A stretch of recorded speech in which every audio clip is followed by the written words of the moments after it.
সামা রমাদানা সুম্মা আতবাআহু সিত্তাম মিন শাওয়ালিন কানা কাসিয়ামিদ দাহর, কেউ যদি রমাদানের সিয়াম পূর্ণ করার পরে শাওয়াল মাসে 6টা রোজা রাখে, সে যেন পুরো বছর রোজা রাখলো। সুবহানাল্লাহ।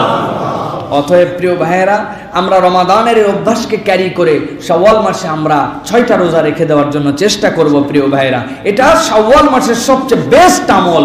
এই আসসালামু আলাইকুম, নাহিদ ইসলামিক টিভির নতুন আরেকটি ভিডিওতে আপনাদেরকে জানাই স্বাগতম। আশা করি আল্লাহ তাআলার অশেষ রহমতে আপনারা সবাই ভালো আছেন।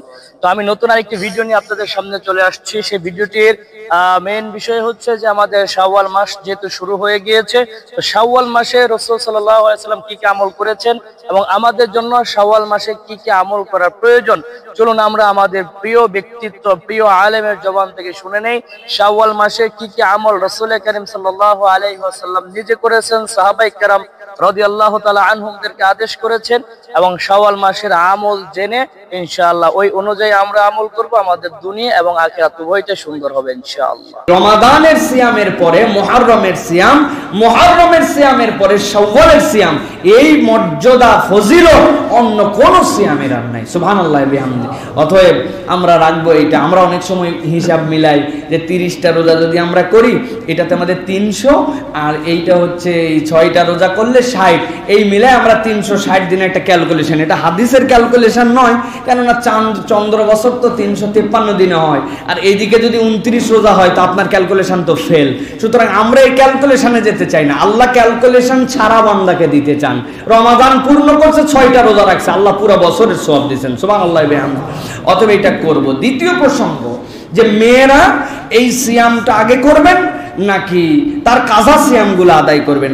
অনেক মা বোনদের জিজ্ঞাসা এটা। প্রিয় ভাইরা, আমি উলামায়ে কেরামের বক্তব্য অনুযায়ী বলতে চাই, হাদিসের মধ্যে যে কথাটি এসেছে সুম্মা আতবাহু সিত্তাম মিন শাওয়াল, এখানে এই সুম্মাটা হচ্ছে হরফে আতফ, এইটা আর তারতিব ও তাকিব এই দুটার জন্য আসে। তারতিব মানে কি? এটা ক্রমবিন্যাস এবং ক্রমধারা, এইটাকে বোঝানোর জন্য এই সুম্মা এসেছে। এটার দ্বারা অনেকেই বলেন, যেহেতু আল্লাহ রাব্বুল আলামিন এই রমাদানের সিয়ামগুলোর কথা আগে বলেছেন, এটা পূর্ণ করার পরে শাওয়ালের রোজা রাখে, তাহলে যেই মা বোনদের অথবা কোনো কারণে কোনো পুরুষের রোজা যদি কাজা হয়ে যায়, আগে রমাদানের রোজাটা শাওয়ালের রেখে তারপরে সে শাওয়ালের রোজা রাখবে। এটা একটা মত। আরেক দল বলছেন যে শাওয়ালের রোজা যেইটার মর্যাদা, এই রোজা তো অন্য কোনো মাসে রাখলে এই মর্যাদা পাওয়া যাবে না, কিন্তু রমজানের কাজা রোজা তো বছরের যে কোনো সময় রাখা যেতে পারে।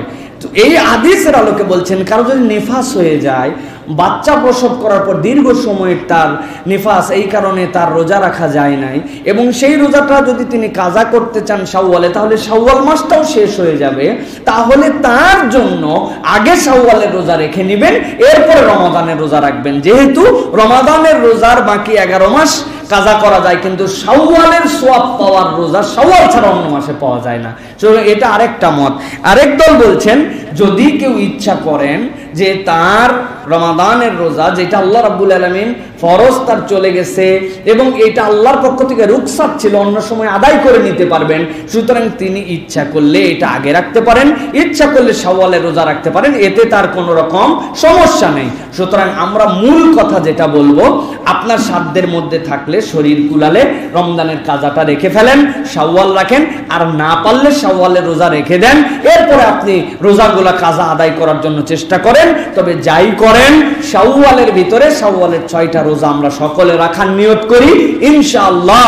রমাদানের রোজার পরে এই রোজা আমাদের 1 বছরের জন্য আল্লাহর কাছ থেকে রিওয়ার্ড দিয়ে দিবে। আল্লাহুম্মা আমিন। এটা হলো একটা বিষয়। আরেকটি বিষয়, আমাদের দেশে অনেক ধরনের কনফিউশন, এইগুলা আলোচনা আসলে আর বেশি করার প্রয়োজন নাই। সেটা হচ্ছে যে আমরা দেখি অমুকে অমুক দেশের সাথে মিলায়ে রোজা রাখতেছে, অমুকে অমুক দেশের সাথে মিলিয়ে আমাদের মধ্যে ঈদ পালন করছে। প্রিয় ভাইয়েরা, প্রথম কথা হচ্ছে, এইগুলা যেই ঈদ পালন করা, চাঁদ দেখা, অমুক দেশের সাথে মিলানো, এইগুলা নিয়ে প্রত্যেকেরই কিছু কিছু মতামত আছে, এবং প্রত্যেকেই এই ধরনের কাজ কিছু কিছু তারা করে থাকেন যুক্তির আলোকে, কিছু কিছু দলিলের আলোকে। সুতরাং কেউ যদি এরকম অন্য দেশের সাথে মিলিয়ে সিয়াম পালন করেন, রোজা পালন করেন, আমরা তাদেরকে একদম বাতিল হয়ে গেছে, ঈমান হারা হয়ে গেছে, মুসলমানই না, আমাদের দলের মধ্যেই না, এরকম বলবো না। তবে আমাদের মূল একটা বিষয় বুঝতে হবে, রাসূলুল্লাহ সাল্লাল্লাহু আলাইহি সাল্লাম বলেছেন, আল ফিতরু ইয়াউমা ইফতিরুন নাস ওয়াল আযহা ইয়াউমা ইউযাহিন নাস। একটা জনপদের বেশিরভাগ মানুষ যখন ঈদ করে, ওইটাই তোমাদের ঈদের দিন। যেদিন কুরবানি করে ওইটাই তোমাদের কুরবানির দিন।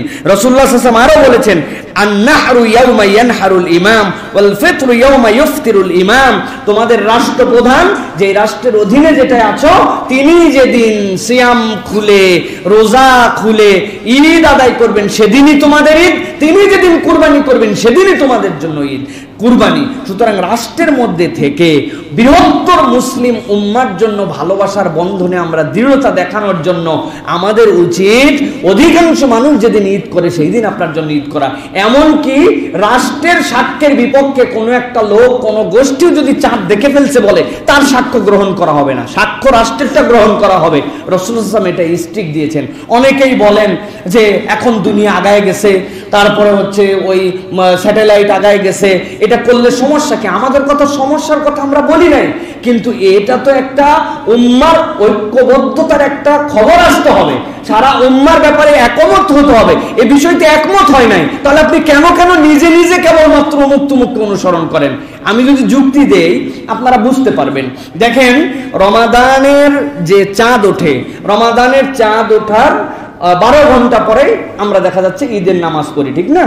রমাদানের যে চাঁদ উঠে গেল, শাওয়ালের যে চাঁদ উঠলো, মানে রোজার ঈদ যেটা আমরা ফিতরের ঈদের, এই চাঁদ উঠলো সন্ধ্যাবেলা, পরের দিন আমরা, তার মানে সময়টা খুবই কম। কিন্তু একটা জিনিস বিবেচনা করেন, কুরবানির যে ঈদ হয় আমাদের জন্য, ইয়াউমুল আযহা, এইটা কি আগের দিন চাঁদ উঠে পরের দিন কুরবানি?